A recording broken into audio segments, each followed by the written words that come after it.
Hello there, kia ora. When I visit a marae, I take my shoes off when I enter the whare nui because it's the respectful thing to do, even though when I visit my parents, I leave them on because my parents don't mind shoes in the house. On the rare occasion when I go to a church for something like a wedding or a funeral, I don't refuse to follow the customs because I'm not religious. There's lots of ways each of us show respect to the people around us, and while occasionally some of those may not be customs or actions that we're used to, showing respect to others is a pretty basic, decent human thing to do. Which is why it's all kinds of depressing and unsurprising to see that MP Nicole McKee refused to wear a head covering at Al Noor Mosque because, to quote her, "That's not who I am." Now, this is a minister who wants to loosen gun laws, who was visiting a group of people directly and tragically impacted by the laws that she, as a gun lobbyist, directly pushed for, that played a part in the events on March 15. She chose not to show the most basic sign of respect. But even the phrasing of "that's not who I am" is heavily loaded.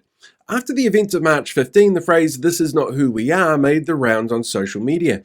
It appeared in posts as profile picture additions. It was a simple way to show the world that as a country we abhorred the events of one deranged individual who caused so much pain, as we stood in solidarity with the community that was impacted by that. That use of the line to individualize her reasoning to not show respect to the customs of the victims of that event feels like a deliberate jab at them, and at anyone who is offended by the shooter's actions. But her actions definitely speak to certain people. Yesterday, 3 Muslim schools around Auckland were closed after threatening videos involving guns were sent to them in what coalition supporters are calling a false flag event that may have been set up by media.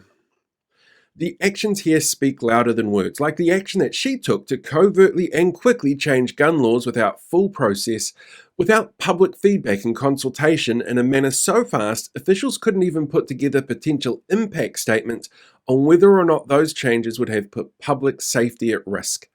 A change, it should be noted, that needed to be signed off by Cabinet. Now, if you've ever heard McKee in the House, you may get a very different impression of her than what you'd see in sound bites on the news. She's eloquent in the House and confident in her sales pitch. She makes it sound like the changes she's pushing through are the only common sense approach to gun reform. It's clear she's well practiced and well versed in the topic, which comes from years as a pro-gun lobbyist. But snake oil salesmen always make sugar water sound like a convincing tonic for whatever ails you.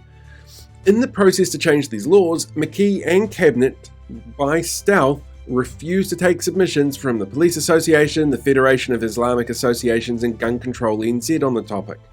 The vast majority of us are not comfortable with relaxing gun control laws, and we are all aware of the harm that can be done by those who want to take advantage of loose laws.